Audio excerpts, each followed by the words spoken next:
ए, पागल हो गया है क्या? तेरा दिमाग खराब हो गया है? तूने वो आवाज़ नहीं सुनी क्या?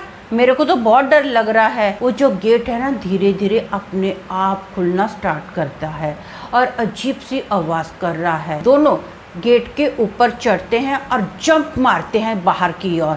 जैसे ही बाहर की ओर इन लोगों ने जंप मारा ना, दोनों एकदम चौंक जाते हैं, हैरान हो जाते हैं, क्योंकि ये लोग देखते हैं कि हमने तो गेट के बाहर जंप मारा था, लेकिन हम तो वापस धर्मशाला के अंदर ही खड़े हैं। सोनू इतना डर जाता है कि इसके तो पैंट में इसका पेशाब निकल जाता है। गेट से दूर रहो अंकल, प्लीज हमको यहाँ से जाने दो। तो वो जो भूत है ना, जोर जोर से हंसना स्टार्ट कर देता है।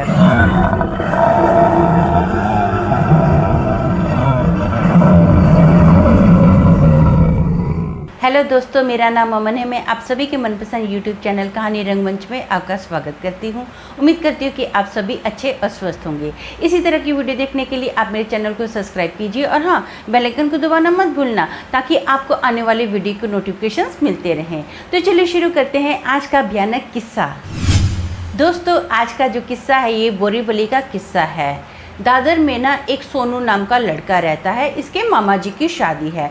सोनू की उम्र लगभग 10 साल की है। जो बारात है ना, वो बोरीवली में आती है। रात का वक्त होता है। ये हिंदू परिवार में से संबंध रखता है सोनू जो है। यहाँ पर ना इन परिवार में ना ऐसा होता है कि जो शादी की रस्में होती हैं वो पूरी रात चलती हैं। शादी रात की ही है। अब जो सोनू होता है पूरा दिन शादी का फंक्शन अटेंड करता है, रात को भी अटेंड करता है और काफ़ी थक जाता है।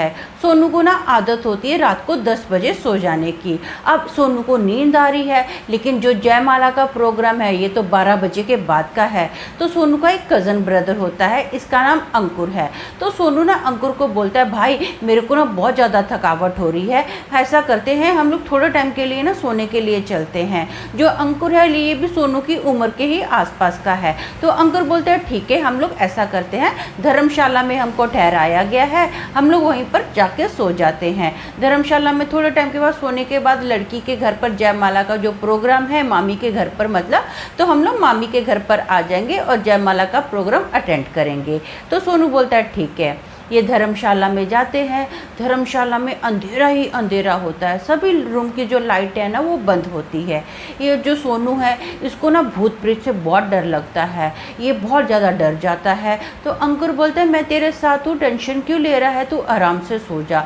सोनू को ना बड़ी मुश्किल से नींद आती है। उसके बाद अचानक से सोनू की आँख खुलती है। ये घड़ी पर टाइम देखता है तो रात के लगभग 12:30 बजे का टाइम होता है। तो सोनू ना फटाफट अंकुर को उठाता है और बोलता है चल चल चल भाई जल्दी उठ, हाँ 12:30 हो गए हैं, जयमाला का प्रोग्राम स्टार्ट हो गया होगा, हमको फटाफट अभी मामी के घर पर चलना चाहिए, वहाँ पर ये सारा प्रोग्राम है। तो अभी जो अंकुर होता है वो नींद से उठता है और बोलता है ठीक है हम लोग चलते हैं। ये दोनों ना अपने रूम से बाहर जस्ट निकले ही हैं तो पीछे से ना एक रूम से आवाज़ आती है, जाओ जाओ जल्दी जाओ। ये आवाज़ सुनकर ये दोनों बहुत ज़्यादा टेंशन में आ जाते हैं, घबरा जाते हैं। इनको तो ठंडे पसीने छूटने स्टार्ट हो जाते हैं। ये लोग सोचते हैं कि आवाज़ कहाँ से आई है। ये आवाज़ जो है ना, ये अंकुर बोलते हैं कि दूसरे रूम में से आई है। तो सोचते हैं कि हो सकता है कि कोई ना कोई हमारा रिश्तेदार जो है इस रूम में हो। ये दोनों ऐसा सोचते हैं और दोनों वहाँ से निकलते हैं। जैसे ये वहाँ से निकलते हैं ना, तो ये मेन गेट के पास आते हैं और मेन गेट को, धर्मशाला के गेट को खोलने की ट्राई करते हैं। धर्मशाला का जो मेन गेट है इन लोगों से खुलता नहीं, बहुत ज़्यादा टाइट लॉक किया होता है। ये लोग बड़े परेशान हो जाते हैं कि ऐसे कैसे हो सकता है यार, हम लोगों ने तो बहुत इजी इसको बंद किया था, ये अचानक से लॉक इतना टाइट कैसे हो गया। तो अंकुर बोलता है कि ऐसा करते हैं, हम लोग ना इस गेट पर चढ़ते हैं और जंप मारते हैं तो हम लोग यहाँ से निकल जाएंगे। तो सोनू बोलता है ठीक है। अब दोनों जाने जो है ना गेट पर चढ़ते हैं, जंप मारते हैं। जैसे ही जंप मारा गया ना तो अचानक से सोनू को याद आया, अरे यार मैंने तो जूते ही नहीं पहने हैं, शादी में ऐसे नंगे पैर घूमूंगा तो कैसा लगेगा। ये ना अपने भाई को बोलता है कि चल अंकुर हम लोग वापस चलते हैं और जूते लेकर आते हैं। तो अंकुर बोलता है ए, पागल हो गया है क्या? तेरा दिमाग खराब हो गया है? तूने वो आवाज़ नहीं सुनी क्या? मेरे को तो बहुत डर लग रहा है। तो ये बोलता है प्लीज़ ऐसा मत कर, डर तो मुझे भी लग रहा है, देख मैं बिना जूते के कैसे रहूँगा, चल ना मेरे साथ चल। अब ना ये दोनों थोड़े घबराए हुए हैं, टेंशन में हुए हैं।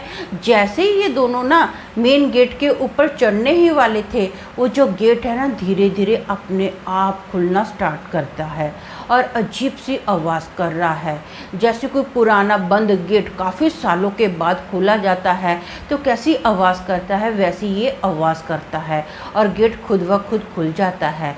अब दोनों एक दूसरे का मुंह देखते हैं तो सोनू बोलता है मैं ऐसा करता हूँ, फटाफट वहाँ जहाँ अपना रूम में जाता हूँ और वहाँ से जूते लेकर आता हूँ, अंकुर तू मेरे साथ चल।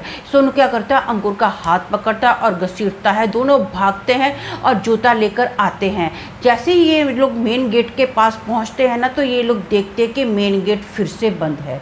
अब दोनों की हवा टाइट हो जाती है, बड़ी बड़ी मोटी मोटी आंखें हो जाती हैं। तो अंकुर बोलता है क्या सोच रहे हैं, चल चल चल चल, हमें यहाँ से भागना होगा, निकलना होगा, ये गेट का हम लोग फटाफट खोलते हैं। दोनों बहुत कोशिश करते गेट को खोलने की, गेट खुलता ही नहीं है। तो सोनू बोलता है ऐसा करते हैं हम लोग भाई, फिर से ना ऐसा करते हैं गेट के जंप मारते हैं, गेट से बाहर निकल जाएंगे जंप मार के। तो इस धर्मशाला से जैसे निकल जाएंगे ना तो हम लोग मम्मी डैडी को बताते हैं। तो ये लोग बोलते हैं ठीक है। अब ना दोनों क्या करते हैं, दोनों गेट के ऊपर चढ़ते हैं और जंप मारते हैं बाहर की ओर। जैसे ही बाहर की ओर इन लोगों ने जंप मारा ना, दोनों एकदम चौंक जाते हैं, हैरान हो जाते हैं, क्योंकि ये लोग देखते हैं कि हमने तो गेट के बाहर जंप मारा था लेकिन हम तो वापस धर्मशाला के अंदर ही खड़े हैं, हम लोग बाहर की साइड तो आए ही नहीं हैं। अब जो सोनू और जो अंकुर होते हैं एक दूसरे का मुंह देखते हैं, दोनों का मुंह पूरा पीला पड़ जाता है। धर्मशाला के अंदर कोई नहीं होता है, बस जोर जोर से कुत्ते भौंकने की आवाज़ आ रही होती है, बिल्लियाँ रो रही होती है। दोनों सर से पांव तक कांप जाते हैं कि करे तो क्या करे। तो अंकुर बोलते हैं सोच क्या रहा है, हमें यहाँ से बाहर निकलना होगा, हमको फिर से दूसरी बार जंप लगाना होगा। तो सोनू बोलता है हाँ ठीक है। अब ना ये दोनों फिर से दूसरी बार बाहर की ओर जंप मारते हैं और पाते कि ये फिर से दूसरी बार भी धर्मशाला के अंदर खड़े हैं। बहुत टेंशन में आ जाते हैं। ये बोलता है ना जो सोनू होता है, भाई मेरे को तो यहाँ से बचा, मेरे को यहाँ से कुछ भी करके निकाल। ये ना सोनू इतना डर जाता है कि इसके तो पैंट में इसका पेशाब निकल जाता है। तो अंकुर ना इसका हाथ पकड़ता है और बोलता है कि चल हम लोग फिर से जंप मारते हैं। जैसे ही ये लोग गेट के पास जाते हैं ना तो एक आवाज़ आती है, वो गेट के पास से ही आवाज़ आती है, गेट से दूर रहो। ये लोग फट से भागते हैं, गेट से थोड़ा दूर आते हैं और ये लोग देखते हैं कि गेट के अंदर से ना एक साया सा बाहर आया है। वो जो साया है, पहले तो इनको काला सा साया दिखाई देता है, धीरे धीरे वो जो साया है ना एक आदमी के रूप में बदल जाता है, जिसकी बड़ी बड़ी मोटी मोटी लाल लाल आँखें हैं। उसने शर्ट पहना हुआ है, उसकी शर्ट पर भी खून लगा हुआ है, उसके हाथों पर, गले पर, चेहरे पर खून ही खून लगा हुआ है। ये दोनों देखकर बहुत ज़्यादा टेंशन में आ जाते हैं। धीरे धीरे ये जो अपने कदम है ना पीछे बढ़ा रहे हैं। अब ये लोग क्या है, धर्मशाला के अंदर ही हैं और रूम की तरफ ये लोग अपने कदम बढ़ा रहे हैं। जैसे जैसे इनके कदम आगे आगे रूम के पास जा रहे हैं ना तो वो जो आदमी है वो आदमी इन लोगों को बोलता है डरो मत, मैं तुम लोगों को कोई हानि नहीं दूंगा, तुम लोगों को कोई नुकसान नहीं पहुंचाऊंगा। लेकिन उसकी भारी आवाज़ सुनकर बेचारे दोनों बच्चे बहुत ज़्यादा घबरा जाते हैं।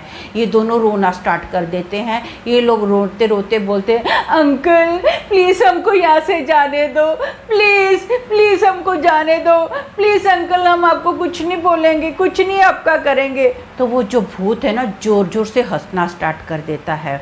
वो जो भूत है ना वो बोलता है तुम मेरा कुछ भी नहीं बिगाड़ सकते, मैंने तुमको बोला है ना मैं तुमको कोई हानि नहीं पहुंचाऊंगा। तो अभी ना ये लोग डरी हुई आवाज़ में बोलते हैं तो फिर हमको जाने दो ना। तो वो जो भूत होता है ना वो भूत बोलता है कि मैं तुमको ना एक ही शर्त पर जाने दूंगा यहाँ से बाहर। तो दोनों बोलते हैं एक साथ क्या क्या क्या तो दोनों बोलते फटाफट बताओ, हम आपकी हर एक शर्त पूरी करेंगे। तो वो जो भूत होता है ना, इनको बताता है कि मैं कुछ साल पहले ना यहीं पर बोरीवली में रहता था। मैं अपनी बेटी और अपनी बीवी के साथ रहता था। मैं ना एक कंपनी में काम करता था। मेरी ट्रांसफ़र होगी, मेरी ट्रांसफ़र ना दादर में हुई। तो हम लोगों ने सोचा कि वहीं पर हम लोग एक घर ले लेते हैं रेंट पर, वहीं पर रहेंगे। तो ऐसा ही हुआ, रेंट पर घर लिया गया। और मैंने क्या किया, मेरी बेटी को जिस दिन हम लोग नए घर में शिफ्ट होने वाले थे ना, उस दिन मेरी बेटी को और मेरी वाइफ को ना मैंने ट्रेन से भेज दिया। और मैंने पूरा सामान जो घर का था ना एक ट्रक में लादा और मैं उस ट्रक में बैठ गया दादर जाने के लिए। रास्ते में मेरा एक्सीडेंट हो गया। एक्सीडेंट होने के बाद ऑन द स्पॉट मेरी वहीं पर मृत्यु हो गई थी।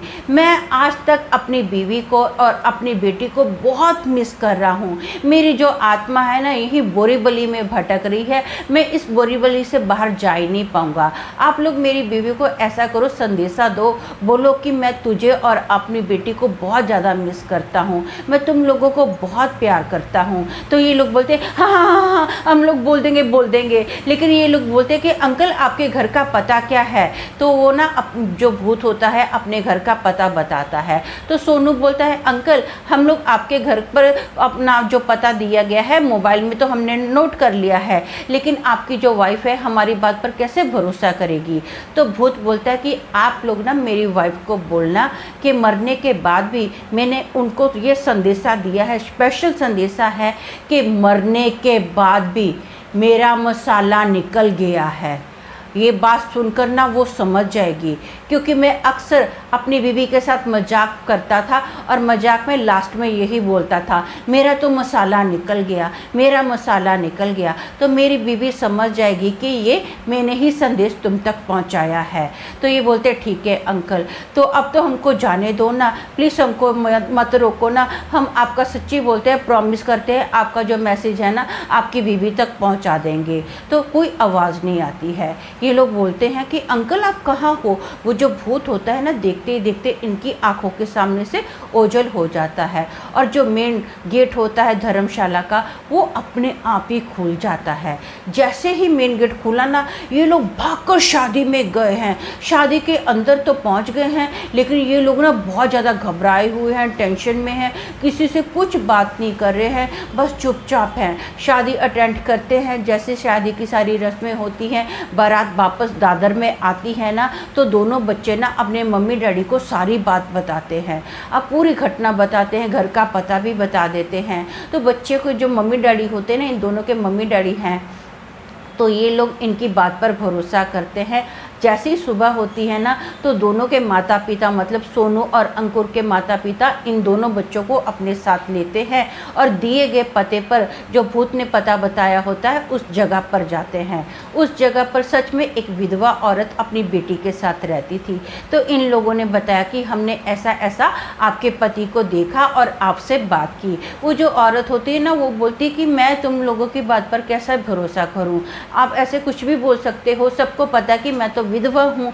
तो ये लोग ना दोनों बच्चे होते हैं, दोनों बच्चे बताते हैं कि आपके पति ने आपके लिए एक संदेश भेजा है जो कि स्पेशल आपको बोलने को बोला था। तो वो बोलती कि क्या, कौन सा संदेश था। तो आपके ये लोग बोलते कि आपके पति ने बोला था कि मरने के बाद ना मेरा तो मसाला निकल गया है। ये बात सुनकर ना इसकी जो बीवी होती है भूत की, वो एकदम चौंक के खड़ी हो जाती है। उसके पैरों तले तो मानो ज़मीन निकल जाती है। एकदम उसकी जो बड़ी बड़ी आंखें हो जाती है, मोटी मोटी आंखें हो जाती है। वो ना दोनों बच्चों को गले लगाती है और रोना स्टार्ट कर देती है। वो बोलते कि हाँ तुम लोग सच बोल रहे हो, ये मेरे ही पति की आत्मा है, क्योंकि मेरा पति ही ऐसे मजाक में मेरे को बोलता था। अब वो जो औरत होती है ना उस धर्मशाला के अंदर जाती है एक पंडित के साथ। जो पंडित होता है ना वो पूरी धर्मशाला का चक्कर लगाता है और पंडित बोलता है इस औरत को कि हाँ आपके पति की आत्मा ना सचमुच यहाँ पर भटकती है, तो हमको यहाँ पर पूजा पाठ करवानी होगी। ये लोग ऐसा ही करते हैं, पूजा पाठ करवाई जाती है। उस दिन के बाद किसी को ये आत्मा नज़र नहीं आई थी, ये आत्मा थी, इसको शांति मिल गई। तो दोस्तों मेरा मानना ये है कि ये जो आत्मा थी ना इसको मजाक करने का बड़ा आदत था, इसीलिए इसने ऐसी आवाज़ पहले निकाल कर इन बच्चों को डराया। और ये आत्मा अगर बुरी आत्मा होती ना तो इन बच्चों के शरीर में समा भी सकती थी और अपने परिवार को मिल भी सकती थी, लेकिन इस आत्मा ने ऐसा नहीं किया। किया, बल्कि इसने तो अपना मैसेज इन बच्चों के थ्रू पहुंचाया। लेकिन हर एक आत्मा ऐसे नहीं होती है, कुछ आत्माएं बहुत बुरी होती हैं, यहाँ तक कि जान भी ले सकती हैं। तो ऐसा है कि हर आत्मा से बच के ही रहना चाहिए। बस प्रार्थना करते रहो, ऊपर वाले का नाम लेते रहो, और जो जितना हो सके ऊपर वाले का नाम लो, जो कि ऐसी बुरी आत्मा से बचा सकता है। तो आज के लिए बस इतना ही। कल फिर मिलूंगी और एक भयानक किस्से के साथ। तब तक के लिए शालोम, शांति और सलाम।